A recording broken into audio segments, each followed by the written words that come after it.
Esta noche tenemos una conferencia a la hermana Denis Zamora. El tema que va a disertar esta noche lleva por título Entrelazamientos entre humanos y seres del agua en entornos montañosos, conchas marinas, sangre de mujer y una bioclimatología andina del agua. Nuevamente quisiera agradecer a la Cámara de Libros de La Paz y a TOA por la invitación aquí. Esta charla es un poco experimental y va por varios lados, entonces paciencia. Primero una pregunta para contemplar. Hablando de los problemas de la crisis climática del antropoceno, ¿esto se debe a demasiada intervención de nosotros los humanos en el medio ambiente o la carencia de una debida atención humana al medio ambiente? Mi interés en este charla es cómo describir las interrelaciones mutuas entre las personas y el agua en los Andes de una manera que evita un enfoque basado en la superioridad humana. También me interesa saber cómo los pueblos andinos establecían y establecen actualmente sus relaciones con el agua. Sé que las civilizaciones andinas han prestado atención a la obtención de agua para gestionar la tierra en la agricultura y la ganadería, debido a los patrones impredecibles de lluvias y a las fluctuaciones en los rendimientos agrícolas. Esto se ha logrado mediante la construcción de terrazas agrícolas, canales de irrigación, así como a través de la seguridad y gestión del agua mediante estructuras de almacenamiento, retención e infiltración, incluidos los acueductos. También han controlado los acuíferos y los humedales antropogénicos que se conoce como bofedal. Las poblaciones andinas vincularon el agua con su mundo a través de sus complejos arquitectónicos, mediante canales en lugares como Cusco, Ollantaytambo o Tipón, o canales sonoros subterráneos en Chavín y Tiwanaku, además de plataformas sonoras en el Valle de Pisco en el Perú. Hay estas plataformas alineadas con los cerros locales y se piensa que los grupos de danzantes han invocado el trueno al bailar y hacer ecos en las plataformas. Los incas domesticaron el flujo del agua tallando formas en zigzag intermitentes o en U en sus canales de riego para desacelerar las corrientes torrenciales. Y las formas andinas de gobernanza del agua moldearon los sistemas políticos y rituales, como ustedes saben, así como las maneras de documentar estos conocimientos en quipus o tejidos o otros sistemas de escritura. Entonces, en esta región que conocemos, aprender sobre los fenómenos acuáticos desde una edad temprana es fundamental. Por tanto, explorar también el aspecto corporal de aprendizaje sobre el agua es importante. Y hago esto en un contexto contemporáneo de los Andes subcentrales, desde la infancia y en la adolescencia, y así en su transmisión entre generaciones. En mi experiencia, la gente andina percibe la categoría de agua desde un punto de vista sensible, en contraste con nuestro discurso modernista y abstracto. El arqueólogo boliviano Juan Villanueva señala que, en las ideas europeas, influidas por la antigua Grecia, el agua era uno de los 4 elementos fijos del mundo, junto con la tierra, el fuego y el aire. Sin embargo, para las poblaciones aquí, el agua no es un elemento fijo, sino uno que cambia constantemente de forma. Además, el agua requiere la intervención humana en su cuidado, a través de la acción mutua, o iwisiña en Aymara, donde este sufijo si es esa acción mutua. Para trabajar con el agua es necesario negociar, compartir y dialogar entre humanos, seres no humanos y elementos no humanos. Si tratamos el agua como un fenómeno en general, como hacen científicos como Karen Barad, entonces dentro de ese fenómeno hay interacciones constantes entre todos los elementos de un momento a otro. Otra manera de entender los procesos de aprendizaje de este sentido de relacionalidad con el agua es según la exploración de antropólogos como Tim Ingold sobre formas alternativas de educar la atención, educar a los jóvenes al crear hábitos que conduzcan a correspondencias entre los humanos y otros habitantes del mundo.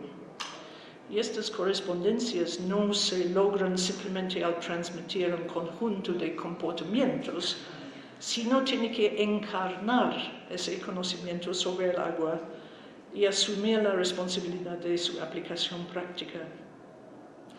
Los estudios sobre la antropología del clima y más reciente sobre la bioclimatología, en especial por autores como Anna Singh, examinan estos entrelazados en la formación y reproducción del mundo. Mi propio punto de partida para comprender estas ideas sobre el agua,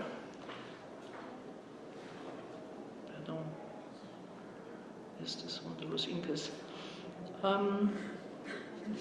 como una forma de aprender sobre el agua, esto me llevó a recordar cómo las mujeres de la Marca y los Ayllus de Cacachaca en el altiplano boliviano, donde hemos trabajado así con mi esposo Juan de Dios y Apita, relacionaban el flujo de su sangre menstrual o el líquido amniótico durante el parto con la temporada de lluvias y por lo tanto con estos ciclos hidrológicos más amplios. Las peruanas antropólogos Luisa Elvira Belaunde y Juana Nieto, al escribir sobre el pueblo Murui de la Amazonía peruana, llegan a la conclusión similar que una cosmoclimatología femenina dirige sus prácticas corporales y conocimientos hacia el agua. Las mujeres Murui, en su primera menstruación, aprenden a asumir la responsabilidad de sus prácticas corporales para garantizar la alternancia entre la estación seca y la estación de lluvia o la fría temporada, llamado friaje, con la cual ellos comparan y orientan sus ciclos menstruales. En trabajos anteriores, Belaunde mencionó cómo otros ritmos del flujo sanguíneo femenino abren y cierran el ciclo humano de gestación y parto. Estos estudios destacan cómo el comportamiento de las mujeres hacia el agua, en relación con su flujo sanguíneo, es una respuesta humana aprendida que contribuye a la salud general del mundo, incluidos los cuerpos del agua.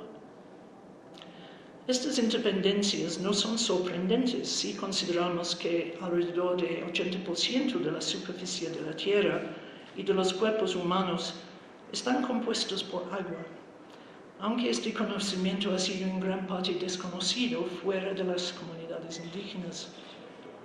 De hecho, estas prácticas sudamericanas de bio o cosmoclimatología complementan investigaciones médicas recientes, principalmente en los Estados Unidos y Japón, que demuestran cómo los ciclos menstruales de las mujeres cambian estacionalmente a lo largo del año.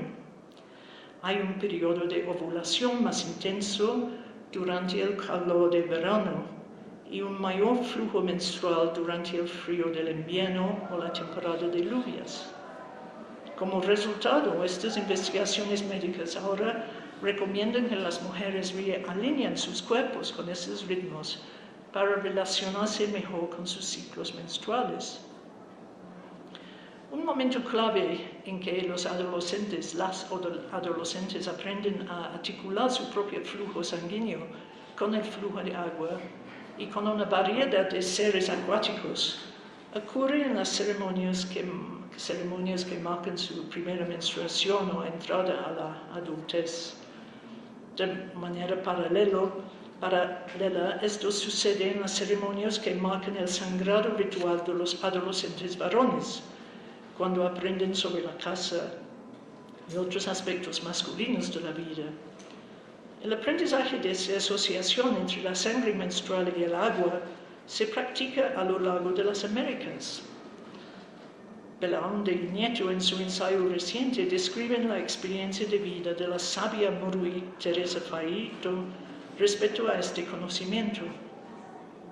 Entre los Yurok de California, en los Estados Unidos, las mujeres llaman a su menstruación tiempo de la luna y aprenden que la Tierra también tiene su propio tiempo lunar. Otros practicantes amerindios, por ejemplo, Risling Baldi y Yassi, describen cómo sus ritos de paso fueron ocasiones para aprender esta responsabilidad humana. Estos relatos privilegian una política de gestión del agua llevado a cabo por mujeres y basado en el cuerpo femenino. No se trata tanto de asumir la tutela de estos seres acuáticos, sino de cuidarlos, identificarse corporalmente con ellos y interactuar con ellos como parientes en común del agua. Las mujeres en Capichaca, al igual que en otras partes, relacionan sus periodos menstruales con las fases de la luna. Dicen que su flujo sanguíneo coincide principalmente con la luna nueva, aunque en otros momentos puede ocurrir con la luna llena. Como pastoras, consideran que el periodo del flujo sanguíneo es el más fértil y que el tiempo ideal para concebir es poco después de que el sangrado haya cesado. El periodo de ovulación no forma parte de sus cálculos. Esto sugiere cierto grado de periodicidad sincronizada, aunque no conozco ritos específicos que lo confirman. La naturaleza generalizada de estas prácticas que relacionan el flujo sanguíneo con los fenómenos estacionales sugiere que podría haber existido una ventaja evolutiva común en el pasado distante, pero mi impresión es que la relación entre el cuerpo femenino, la sangre menstrual y los fenómenos climáticos ha sido pasado por alto. Un simple vistazo a la colección de relatos amerindios y de los 4 volúmenes de las mitologías de Levi-Strauss muestra que están llenos de tales alusiones. Entonces, ¿qué tipos de independencia se ha desarrollado en los pueblos andinos con el agua? Evidentemente, esta relación involucra a numerosos seres acuáticos. Villanueva destaca esto en imágenes de animales y otros fenómenos acuáticos de la civilización de Tiwanaku 1000 años atrás, de felinos de forma serpentina al acecho en la región lacustre, el gato montés gris o titi, dueño del granizo y de sus oscuros nubarrones de lluvia, los cardúmenes de peces en el fondo de los lagos, las serpientes cascabel que riegan los campos y los animales de aspecto cervino criados por los cerros mismos. Este patrón de interrelaciones hidrológicas se percibe en términos de ciclos de independencia entre estos elementos acuáticos. Hay descripciones históricas y contemporáneas de este ciclo estacional del agua y son similares. Eso es de John Earls de 76. Hay otro que es mejor el dibujo aquí del ciclo como se ve desde Quechua. Entonces, estos ciclos tienden a seguir el recorrido del sol de este a oeste en el cielo. Las nubes de lluvia emergen desde los picos de los cerros, en parte generalizados por las ofrendas sacrificiales que se realizan ahí. Estas ofrendas liberan las lluvias, cuyo escurrimiento llena pozos de agua, arroyos y ríos, irrigando las laderas y los campos antes de descender gradualmente hacia el Océano Pacífico, donde se pone el sol. Y desde hace mucho tiempo el lugar era el lugar ideal para enterrar los muertos en el desierto. Ahora el agua regresa en la oscuridad a través del inframundo y de las constelaciones oscuras de la Vía Láctea. Tanto las profundidades del océano como el interior de la Tierra se consideran dominios acuáticos oscuros, chumaka, donde las profundidades marinas son comparables al firmamento celeste. En los vocabularios coloniales del Aymara, ambos son llamados la rama, sea azul oscuro, y la campu, un término que me parece que está relacionado con boca, laca. Luego el agua regresa a este mundo a través de los lagos y manantiales de montaña, considerados como los ojos, el aire, como dice allá, entre el mundo celeste, el mundo terrenal y el mundo interior, por donde aparecen y desaparecen animales, aves y otros seres acuáticos. Esta idea puede rastrearse hacia Tiwanaku hace 1000 años y probablemente mucho antes. También se expresa en los tejidos. Por ejemplo, André Heckman muestra cómo los diseños aquí de romboides llenos de flores son cochas de la región de Osangati, cerca de Cusco, y expresan ese ciclo hidrológico. En Cacachaca, las ideas sobre el agua y sus diferentes manifestaciones evocan muchos tipos de seres acuáticos. Hay sirenas que atraen a los hombres a sus dominios acuáticos, como las cascadas, pero que también inspiran musicalmente a los jóvenes, afinan sus instrumentos y embellecen la voz de las jóvenes en el canto. Hay también los hiramaiku, espíritus del nuevo crecimiento vegetal vestido de rojo y verde que bailan en las orillas de los ríos durante la temporada de lluvias, además de todos los animales acuáticos.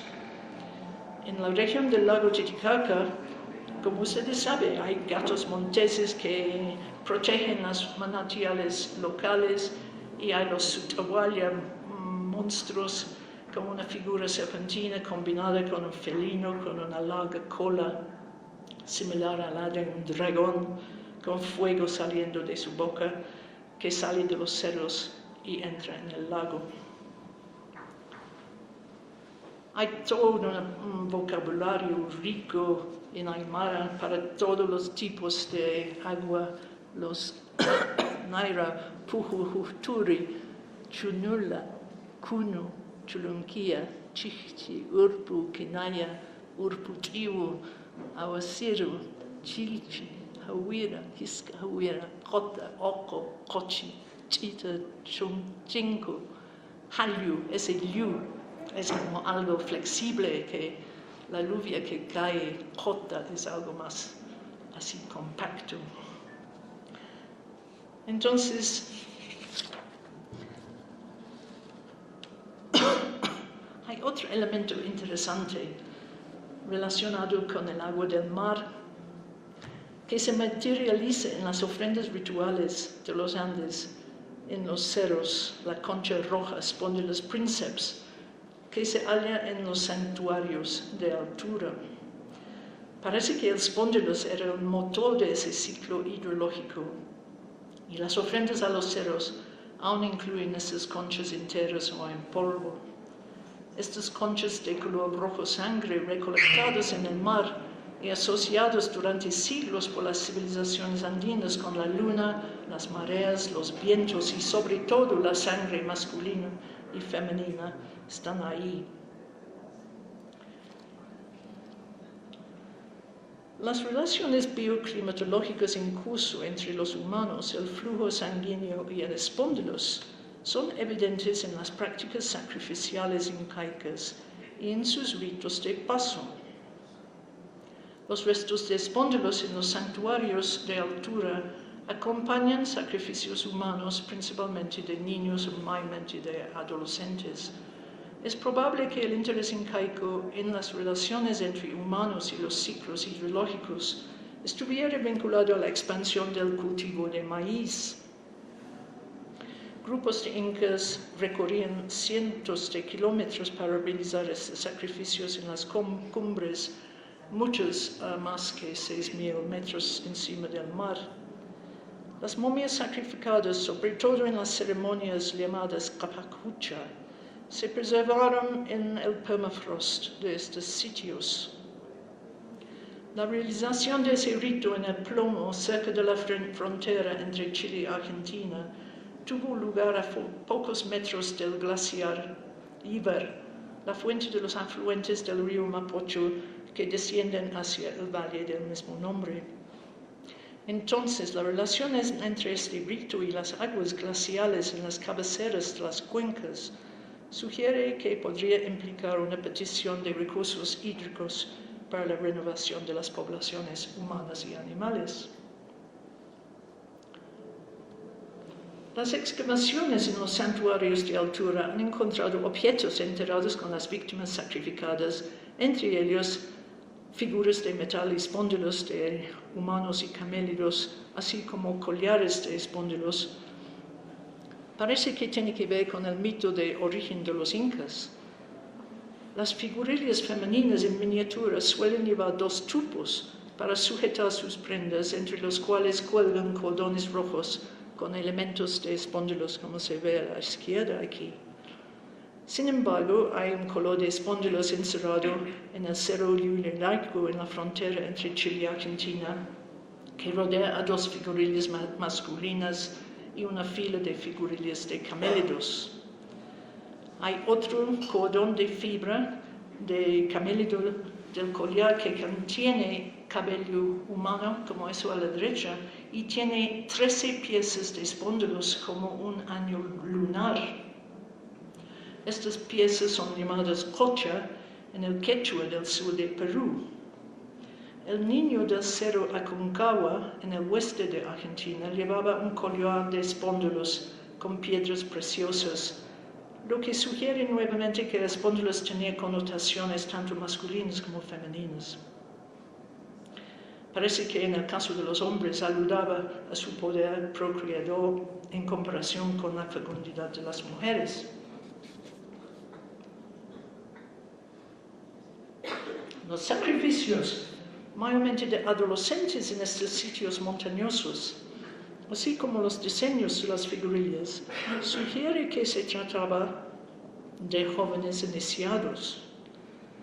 Las ofrendas de espóndilos aparecen en los relatos históricos sobre estos ritos, cuando los jóvenes varones aprendían a cazar animales y participar en actos de guerra, acompañados de momentos de sangrado masculino, como contraparte del flujo sanguíneo femenino. Hay mucho en los cronistas como Ciesa, Molina, Murúa, Cobo, que narra del rito de paso masculino, Huarachicoy. Los jóvenes se convertían en guerreros durante estos ritos, practicaban batallas rituales. El término Huara en guaraní de las tierras bajas quiere decir guerra, lo que sugiere que ritos similares en las tierras bajas podría haber influenciado por los incas o viceversa. De los jóvenes comenzaban sus ritos en torno a la festividad del solsticio de verano en diciembre. Se volvían orejones y el propio inca perforaba sus orejas, convirtiéndoles en nobles. Es otro aspecto del sangrado dentro de estos ritos. Luego los jóvenes recibían taparrabos tejidos especialmente para la ocasión, los huara, y más adelante en los ritos se les entregaban más prendas, otros taparrabos, una túnica, un manto, tocados, bastones de mando y bolsas tejidas.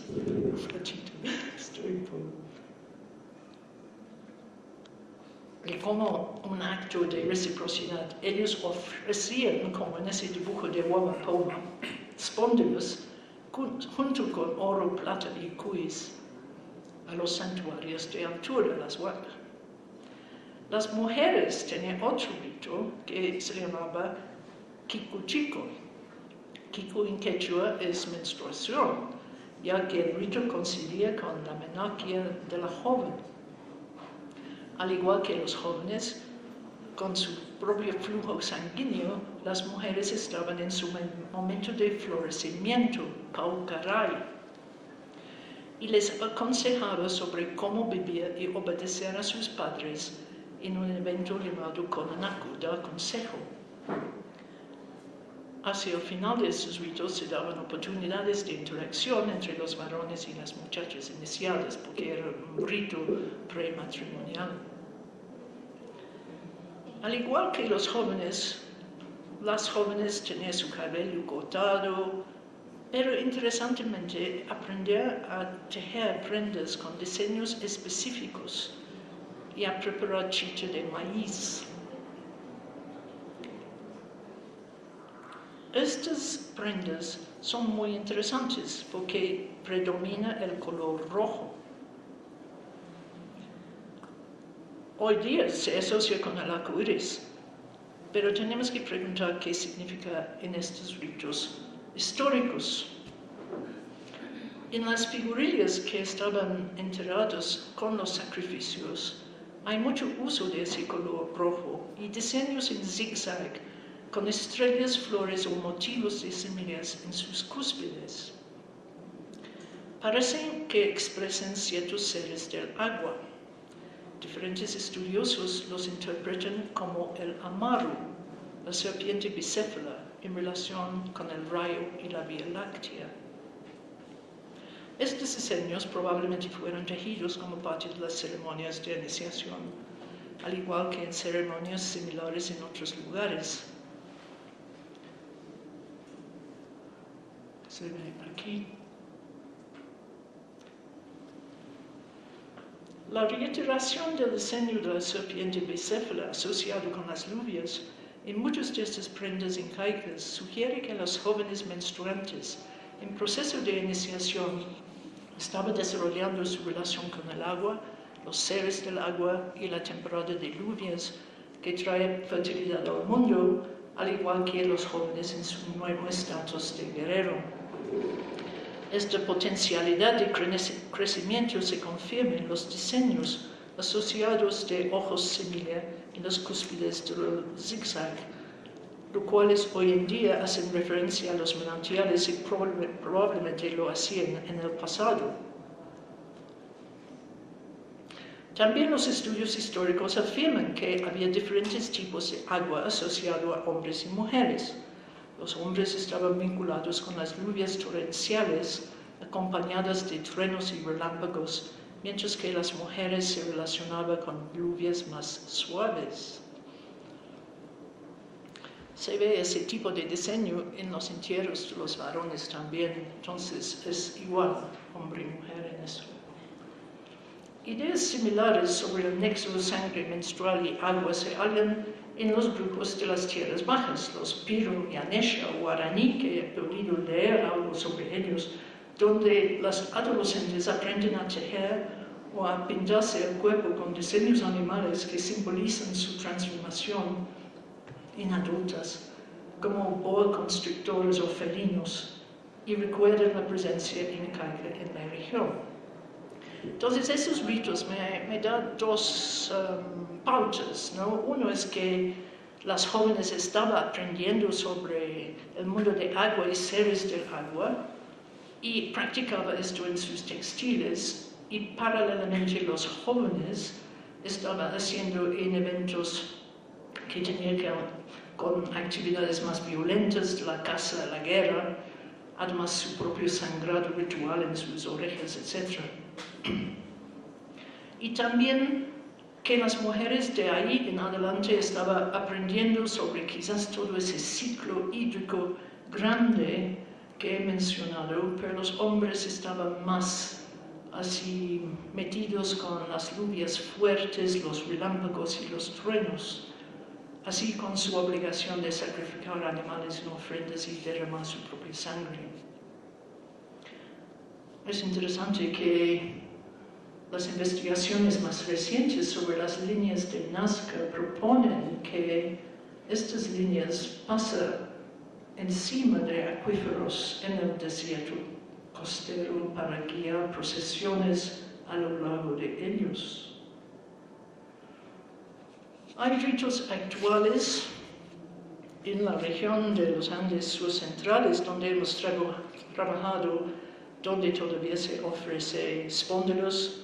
Se habla de la experiencia, la herencia inca, donde los niños preadolescentes lanzan lamentos agudos para atraer la lluvia como un recuerdo de los sacrificios del pasado.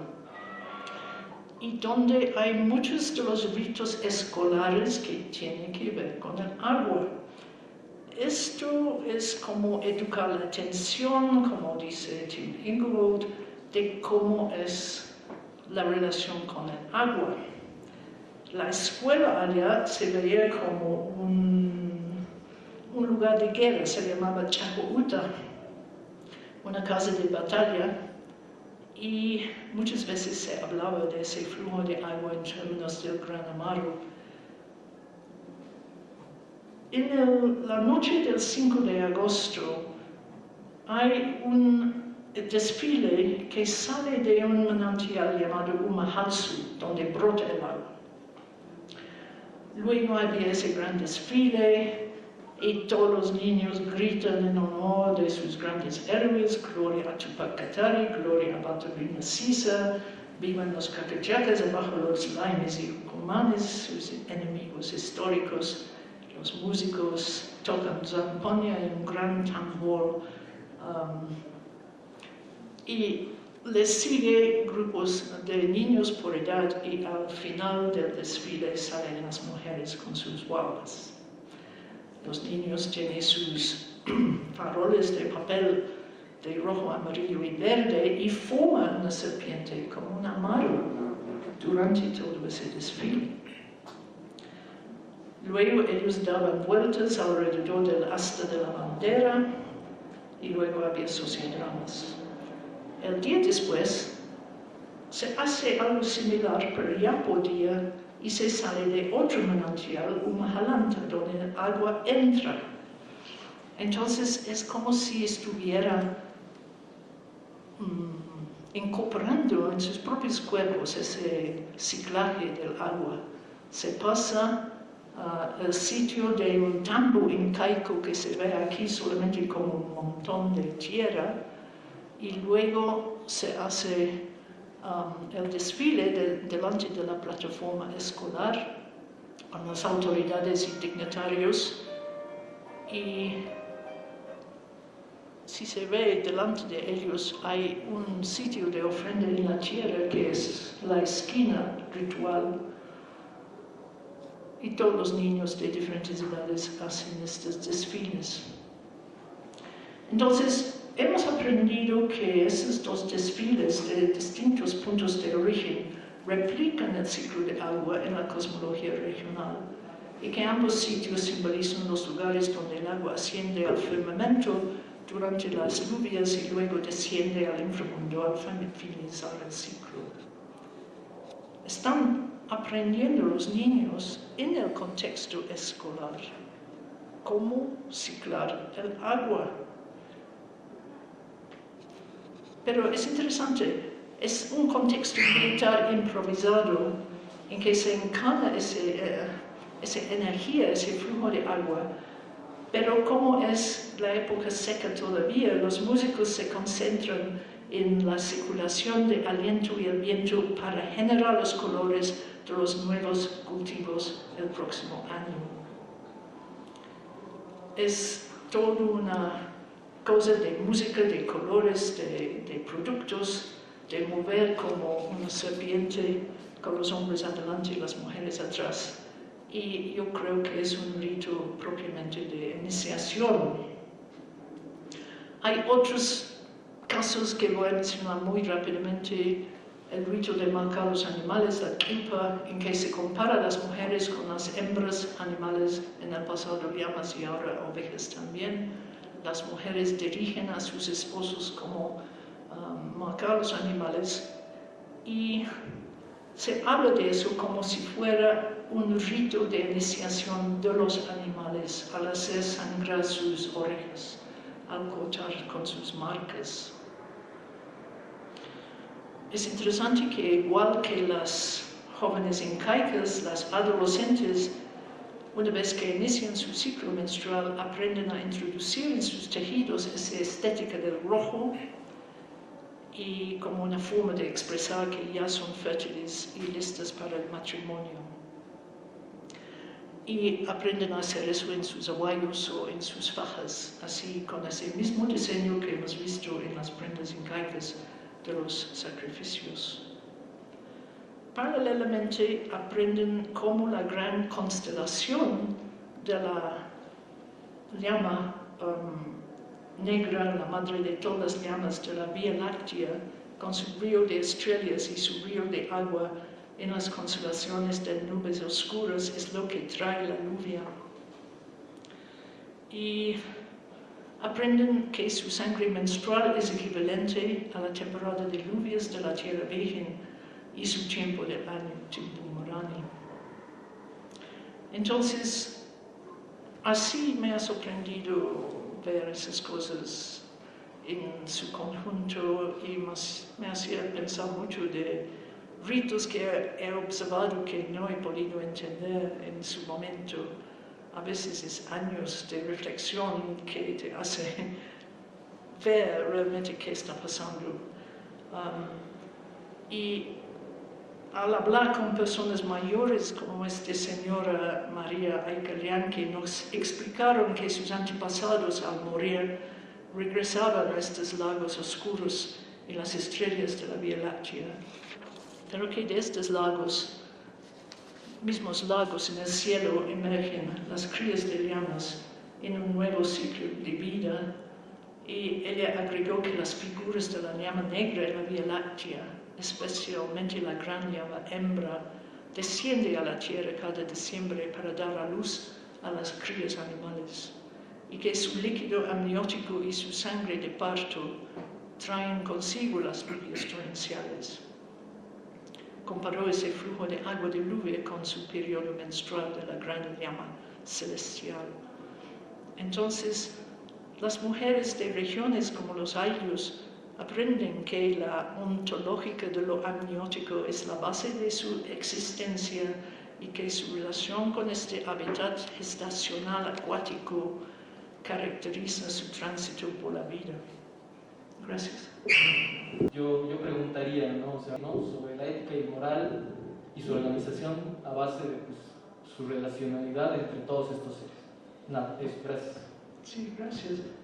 Yo creo que es la responsabilidad humana que impresiona a uno, ¿no? Que hemos olvidado esa responsabilidad. O culpamos a los gobiernos, o cualquier cosa que podemos culpar, menos hacer algo nosotros mismos, ¿no? Quisiera, por favor, si podrías ampliar un poco más y quizás pensionar algunos conceptos que se vienen normalizando, digamos. Por ejemplo, el concepto de relacionalidad con el de entrelazamiento, ¿no? Esto del entrelazamiento parece que imbrica al ser humano, ¿no? Pero tú quizás nos puedes ampliar un poco más de lo que has expuesto. Sí, son terminologías que vienen del giro ontológico en la antropología, ¿no? Sobre todo, que hablamos de relaciones ontológicas entre seres, que son relaciones entre tu ser y tu estar en el mundo con estas otras cosas, en todo ese entrelazamiento de acciones, de ritos, de obligaciones, responsabilidades. Esa es la cosa que quiero expresar por estos términos, ¿no? Porque antes hemos hablado todo sobre epistemologías del conocimiento, el tipo de conocimiento. Hay conocimientos aquí, pero el conocimiento va mucho más allá, hacia la responsabilidad y de encarnar ese conocimiento en tu cuerpo para poder reproducir la vida en términos muy amplios, ¿no? No solamente para las mujeres tener sus guaguas o sus crías animales, pero es manejar ese flujo de la vida en todas esas acciones, que no es parte de nuestra educación. Se ha ido así y con eso nos hemos perdido, creo. Mi pregunta es un poquito, volviendo al tema, a tu pregunta inicial de la responsabilidad en el interrelacionamiento entre los humanos y los seres no humanos y los elementos no humanos. Entonces, en esos dos sentidos, la responsabilidad con con lo tecnológico, con lo utilitario, y la responsabilidad con lo ritual, con esta percepción que tú nos has dado de esta conexión de hasta el metabolismo humano de las mujeres con el agua, etc. Yo creo que son dos dimensiones complementarias. Tal vez tú podrías comentar algo de lo que te he comentado. Gracias. Sí, gracias. Hay iniciativas muy interesantes. Hasta en mi país, en Londres, los jóvenes están recuperando los ríos, ¿no?